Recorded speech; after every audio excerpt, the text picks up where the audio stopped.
Hello, beautiful spirits. How are you? I hope your week has been full of blessings and love as always.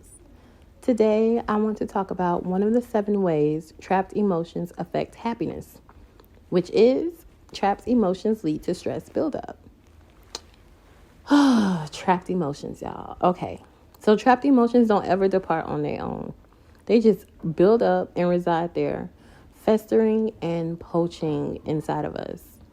When bottling up your feelings becomes a habit, it can significantly influence your physical and mental well-being. So, over the next couple of weeks, we will explore 7 ways trapped emotions can negatively impact your life and sabotage your pursuit for abundant living and happiness to fulfill your destiny. To meet the objectives, I will cover 1 way each week so that you can develop a proper understanding to create practical habits. There's no point in getting all the information and then not executing. So when I go over each topic, I'm going to give you some ways to incorporate them into your lifestyle. With that being said, once again, today we will cover the subject of stress buildup. So, trapped emotions lead to stress buildup and can have a profound health consequences if left untreated. So this is similar to anything else. So any abnormality that you have and you don't treat, it becomes chronic, right? So it's important to treat anything that is unhealthy or just not normal. Trapped emotions cause an emotional buildup that keeps your stress levels dangerously high. So suppressing emotions can intensify them. So your body is constantly in overdrive as it struggles to balance and lower stress hormone levels. Being in this heightened arousal becomes troublesome when there's no immediate threat and you stay in this state for a protracted duration of time. Trapped emotions influence the entire body. This implies it can have an immediate or indirect effect on several regions and systems. And many people be like, okay, just de-stress, right? But daily distressing is not the solution because it doesn't attend to the root cause. Yes, it's important to reduce day-to-day stress and pressure by de-stressing and relaxing every day. But while this is great for momentary superficial stressors, it is not it for internal stressors. If you're struggling with trapped emotions, your stress levels will remain high. One of the most promising methods to relieve stress buildup is to address it at its root cause. So, of course, this may not always be feasible. In other circumstances, it might implicate making a prominent modification in your life, such as reframing your thought process and setting boundaries. Set your boundaries, people. Okay, for instance, I just told my supervisor the other day, I have a cutoff, I understand sometimes you may have to work on the weekends, but most of the time I'm not working on the weekends. I'm going to spend time with my family. That's a boundary, because if you can never spend time with your family and enjoy your family life outside of work, then you just become so stressed, right? And then when you become so stressed, it starts to affect your health. And then you're wondering why you keep going to the doctor and they find nothing wrong with you. It's because it's your stress. It's your stress levels. You're just too stressed and you need to set your boundaries, cut some things off. You can't say yes to everything all the time. You have to know when to let go, and you have to know when enough is enough, right?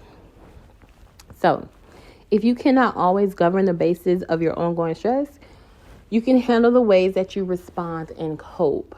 And this is a big one, y'all. The emotional buildup will generally reach a threshold where you may respond in 1 or 2 ways. Okay, here's response 1. Let's say you have a substantial blow up where you express yourself and give vent to your emotions in a forceful eruption, right? It's like a ticking bomb and then boom, it explodes, right? This often does more damage than good, although it accomplishes much needed emotional release. You feel better for a little bit, but it doesn't fix it, right? However, these impulsive emotional outbreaks can make you seem unstable or irrational and therefore irresponsible. They may do uncorrectable harm to relationships or derail your career process. Another response, you may persist in clamping down the cap on your emotions until they begin to devour you on the inside. Your stress levels continue to assemble and remain high, and your health begins to suffer. An enormous volume of study has shown that stress is an assassin. Stroke, heart disease, high blood pressure, diabetes, anxiety, even cancer are some diseases directly connected to high stress levels. A 12-year research study publicized in 2013 found that suppressed emotions lead to premature aging and death. Why? Because trapped emotions leads to prolonged stress buildup levels that in turn affect the release of hormones that help equip the body to take action, better known as your fight or flight response. So, what do I do, Jacoby, right? This is the question, like, okay, so what do I do? What to do?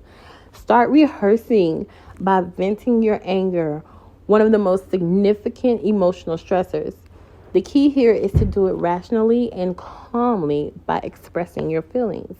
Keep your voice to a minimum and slow your speech to give yourself time to process and think what you are about to say or what is actually going on around you. Select a suitable moment to articulate your anger, such as maybe like a private one-on-one with the person or people who angered or insulted you.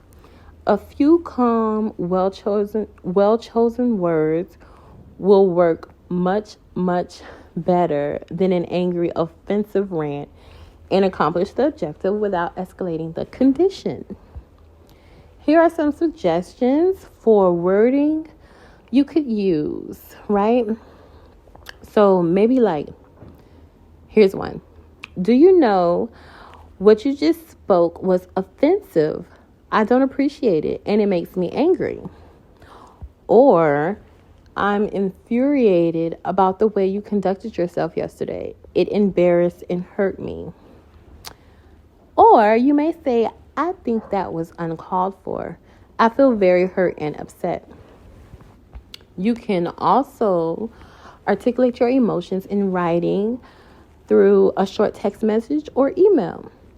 Firmly but politely convey your feelings and bypass capitalizing on offensive or harsh wording. Words mean things, okay?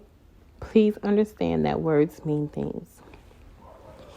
This sort of venting not only releases your negative emotions, but gets your point across much more effectively. It also orients you to regulate your emotions and sudden responses competently.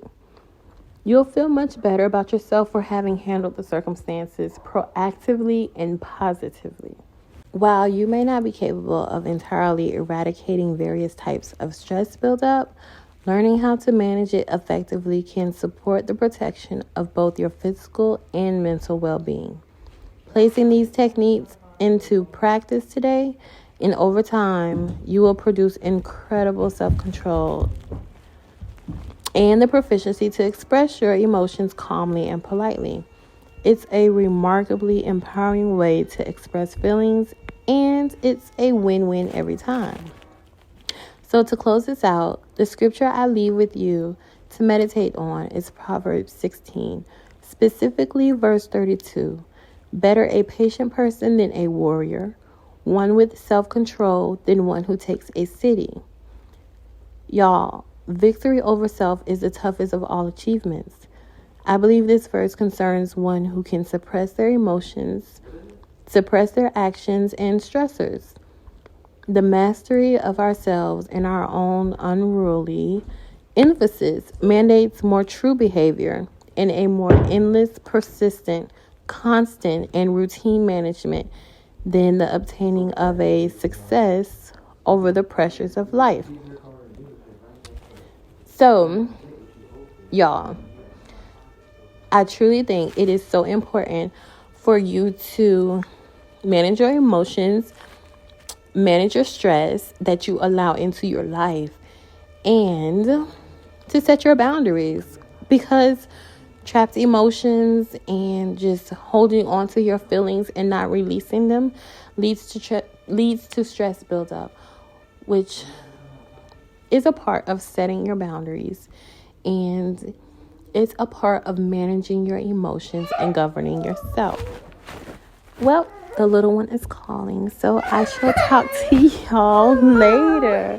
Wait a minute, sir. Mommy duties call. I will talk to y'all next week, and it's so lovely to spend time with y'all. Have a great week. Talk to you soon.